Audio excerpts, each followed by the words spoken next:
Good evening, you're watching AWANI Tonight with me, Farhana Sheikh.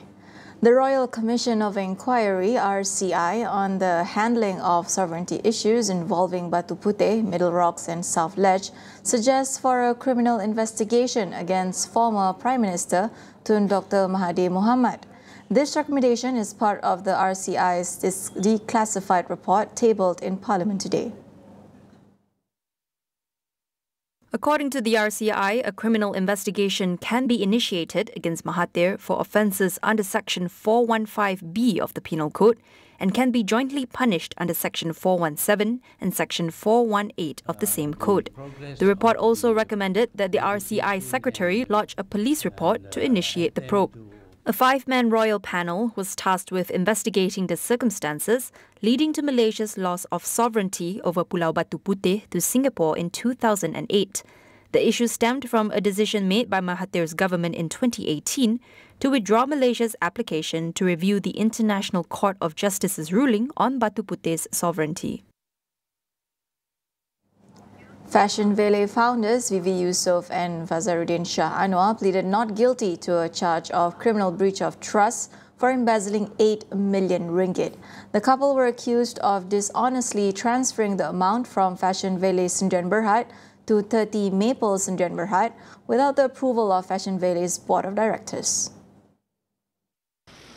37-year-old Vivi and 36-year-old Fazaruddin were allegedly entrusted with the money, which were investment funds from Khazanah Nasional Berhad and Pemodelan Nasional Berhad. They were owners of 30 Maple at the time the transaction allegedly took place on August 21, 2018. Fashion Valet later bought 30 Maple from the couple in December 2018 for 95 million ringgit, shortly after the investment by Khazanah and PNB. They were jointly charged under Section 409 and Section 34 of the Penal Code. If convicted, Vivi and Fazaruddin face imprisonment of between 2 and 20 years, whipping and a fine. Judge Rosli Ahmad fixed bail at 100,000 ringgit in one surety for each of the accused. Their passports were also sought to be surrendered to the court. The case is set for mention on January 22nd next year. The government will prioritise flood mitigation projects based on states and areas most at risk due to budget constraints. Deputy Prime Minister Datuk Seri Fadillah Yusof says, based on a study, in order to implement all 365 projects nationwide from 2023 to 2100, it would require roughly 392 billion ringgit. He said the government fell short of the said amount set by the Department of Irrigation and Drainage for comprehensive flood planning and solutions. Fadillah, who is also the Energy Transition and Water Transformation Minister, however, assured that funds will still be allocated to states to prepare for floods in the future. Additionally, Fadillah said the DID has identified 4,619 flood hotspot locations nationwide. Initial mitigation measures have been taken, such as drainage maintenance, repairs, retrofitting and enhancing early warning systems, including ensuring 534 flood sirens on major rivers were operational.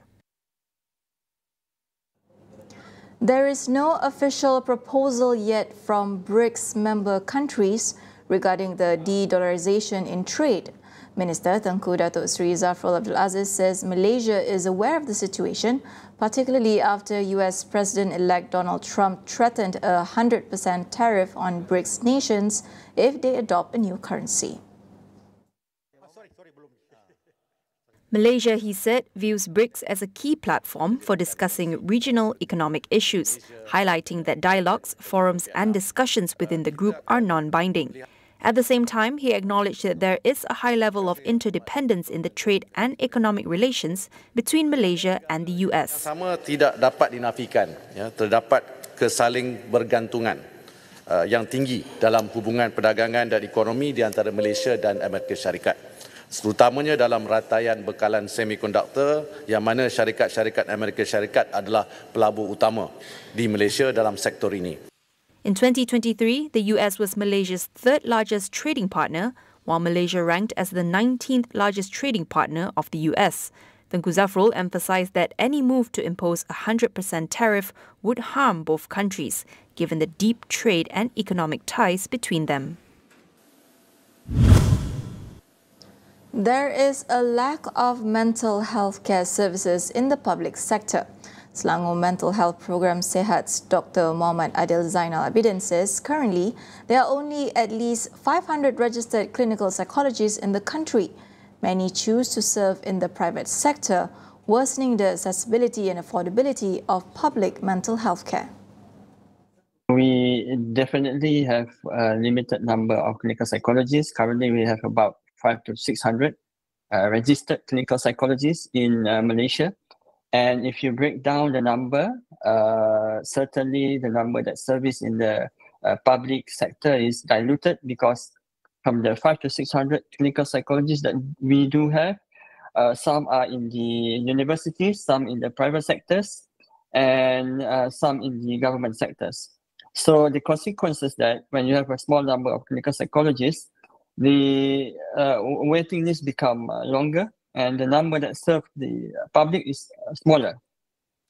So the shortage, the absolute number of clinical psychologists, that is very small, and the uneven distribution of the clinical psychologists across the service further contrast the shortage of clinical psychologists in Malaysia.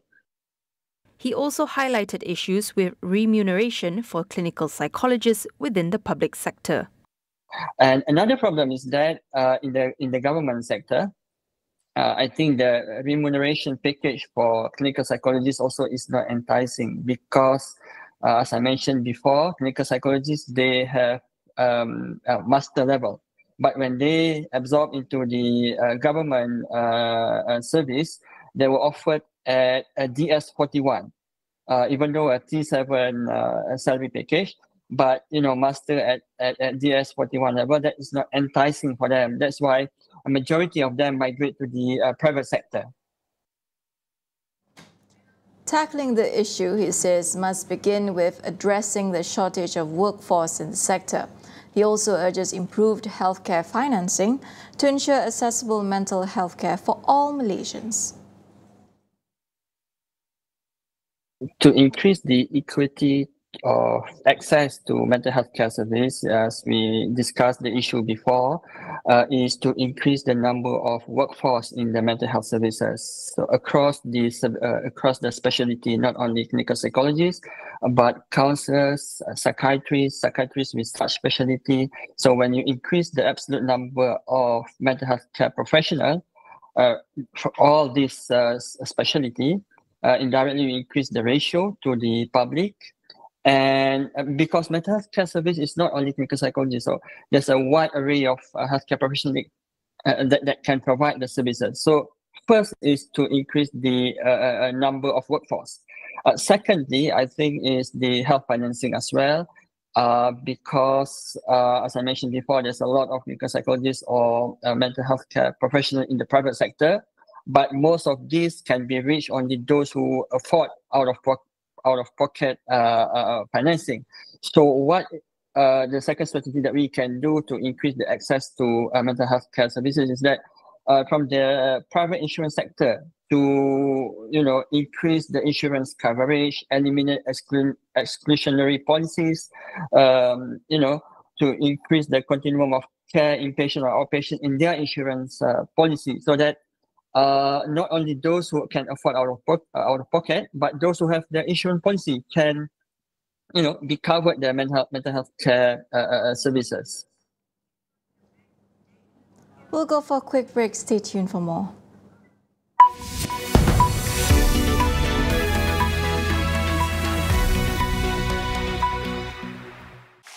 Rambut gugur lagi? Macam mana Gunakan Pantene Baharu dengan provitamin mikro yang meresap dan menguatkan rambut dari dalam. Rambut 10 kali lebih kuat terhadap rambut gugur. Pantene Baharu. Wow! Inside out, cause they figure it out. I'm feeling good. Feeling like cause I'm eating right. And it feels good to feel good. Sunsweet Amazing Prunes. The feel-good fruit. Kerap menggaru kulit kepala disebabkan kelumumut, masalahnya lebih mendalam. Gunalah Head & Shoulders baru, menembusi 5 lapisan untuk membasmi kelumumut dan kegatalan. Bebas kelumumut sehingga 100%. Head & Shoulders baru.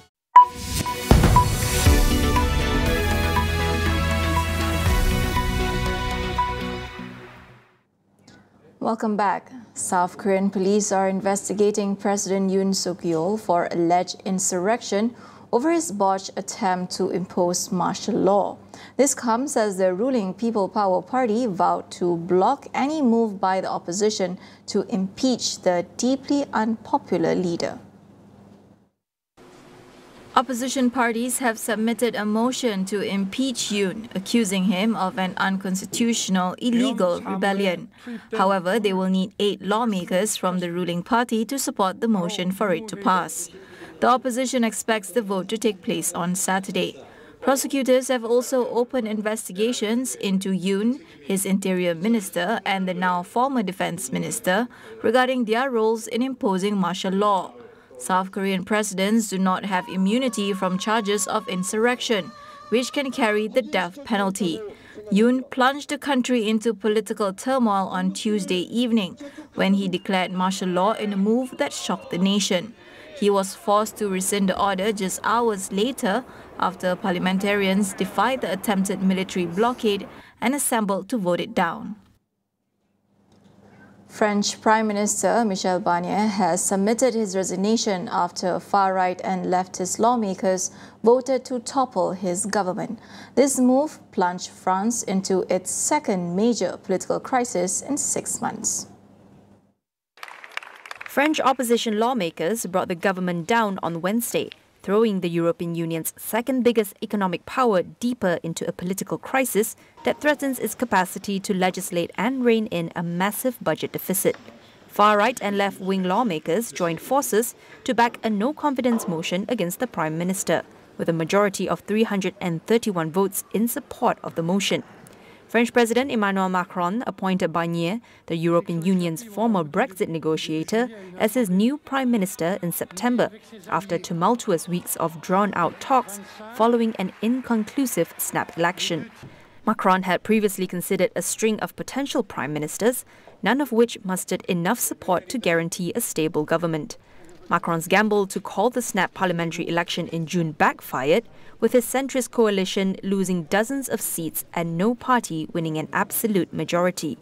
Even if France's political turmoil were to continue, a new parliamentary election could not be held within a year of the last one, meaning a new vote could take place in July 2025 at the earliest.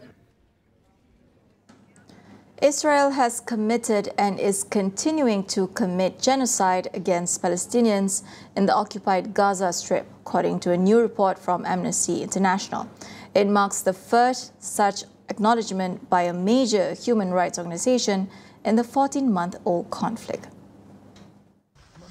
Amnesty said it reached a conclusion after months of analysing incidents, statements from Israeli officials, and extensive witness interviews. The London-based group asserted that the Israeli military had committed at least 3 of the 5 acts banned by the 1948 Genocide Convention, including indiscriminate killing of civilians and causing serious bodily or mental harm. It called on the United Nations to enforce a ceasefire, impose targeted sanctions on Israeli and Hamas officials, and for Western governments to stop aiding Israel. It also urged the International Criminal Court to add genocide to the list of war crimes it was investigating against Israel. Israel's foreign ministry dismissed the report as entirely false and based on lies, describing Amnesty as a deplorable and fanatical organization. The country has consistently denied any accusation of genocide, saying it had a right to defend itself following the Hamas-led attacks on October 7th.